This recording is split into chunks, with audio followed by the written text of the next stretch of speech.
अभी मैं इनसे ये कहूंगा कि आधा गिलास पानी पिए, अभी अभी अभी पीजिए, और आधा गिलास पानी पी के छोड़ दीजिएगा, पूरा नहीं पीजिएगा।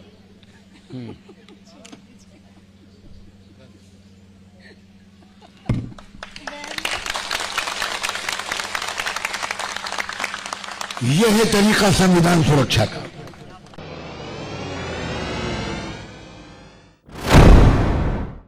आदाब, मैं हूं मुमताज आलम रिजवी और मैं बात करूंगा मुल्क के मौजूदा हालात की।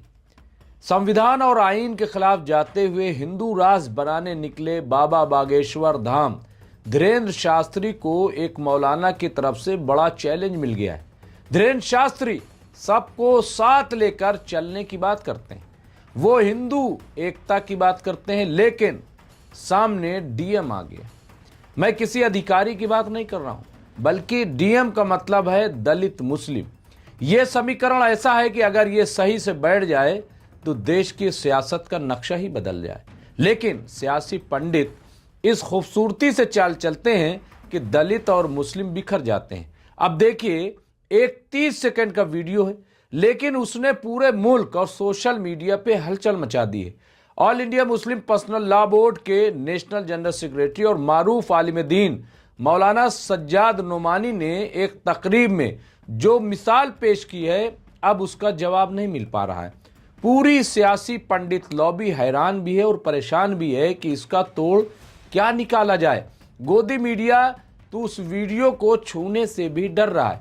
बात यह है कि कॉन्फ्रेंस के दौरान मौलाना सज्जाद नोमानी ने अपने करीब बैठे एक दलित साथी से कहते हैं कि ये जो मेज पर पानी से भरा गिलास रखा है, इसका आधा पानी आप पीजिए, पूरा मत पीजिएगा।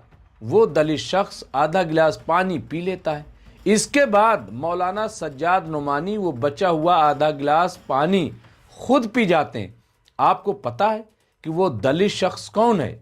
आप हैरान रह जाएंगे। वो दलित शख्स देश के बड़े मुफक्किर, अंबेडकरवादी, कलमकार और इतिहासकार डॉक्टर विलास खैरात जी थे। ये तकरीब महाराष्ट्र के रायगढ़ जिला के तहत सम्राट नगर नेरल में 26 नवंबर को संविधान दिवस के मौके पर संविधान सुरक्षा संघर्ष समिति का कयाम हजारों लोगों की मौजूदगी में किया गया। वहां ये तकरीब थी। बात यह है कि इसके बाद कहने को कुछ बचता ही नहीं है। लेकिन सवाल ये है कि क्या वाकई दलित मुस्लिम एक साथ आ सकते हैं? कुछ लोग कहेंगे मुश्किल है, कुछ लोग कहेंगे नामुमकिन है, कुछ लोग कहेंगे क्या नहीं हो सकता। अब आप बताएं, क्या ये सच नहीं है कि क्या नहीं हो सकता? अगर समाज के ऐसे बड़े और जिम्मेदार एक साथ खड़े हो जाएं तो वाकई क्या नहीं हो सकता। अब समाजी बात को सियासी बात में भी कन्वर्ट करना जरूरी है, क्योंकि उसके बिना चारा ही नहीं है। उत्तर प्रदेश ही नहीं बल्कि पूरे मुल्क की राजनीति को बदला जा सकता है। इसकी क़यादत के लिए इस वक्त बेहतरीन अगर कोई लीडर है तो वो बहन कुमारी मायावती जी हैं। उत्तर प्रदेश की 4 बार मुख्यमंत्री रहीं, बहुजन समाज पार्टी की कौमी सदर हैं, समता मूलक समाज की तहरीक को आगे बढ़ाने का काम कर रही। अगर बहन कुमारी मायावती के साथ ये कारवां निकल पड़े तो मुझे नहीं लगता कोई सत्ता परिवर्तन से रोक सकता है। सिर्फ उत्तर प्रदेश नहीं बल्कि पूरे मुल्क में बदलाव आएगा। मैं ये बात इसलिए कह रहा हूं कि मौलाना सज्जाद नोमानी और डॉक्टर खैरात जो किया उसका आउटकम क्या है।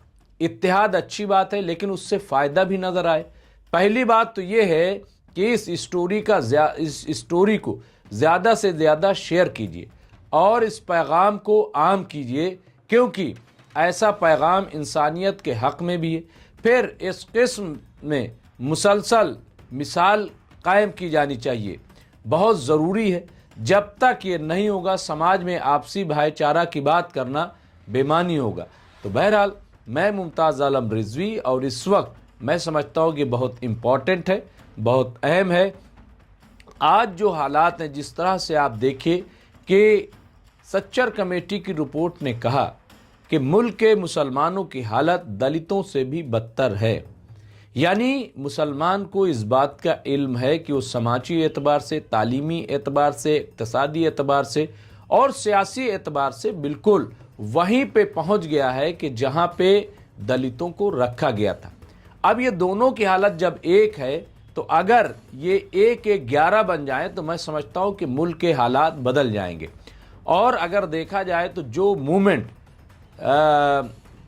कांशीराम जी ने चलाया था, जो कानून यानी संविधान में जो प्रावधान डॉक्टर भीमराव अंबेडकर जी ने रखा था, उस मूवमेंट को अगर आज कोई ईमानदारी से चला रहा है तो वो बीएसपी और उनकी जो अध्यक्षता है बहन कुमारी मायावती, और उनके पास अपना एक कैडर है, और ऐसा कैडर मैं समझता हूं कि शायद ही किसी के पास हो।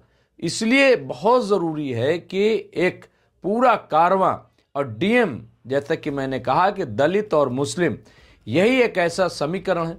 उत्तर प्रदेश की अगर बात करें, वहाँ बदलाव तो बहुत आसान है, क्योंकि 20% मुस्लिम है, 22% वहाँ पे दलित है। अगर दोनों मिल जाएं तो मैं समझता हूँ कि वहाँ बदलाव को कोई रोक ही नहीं सकता।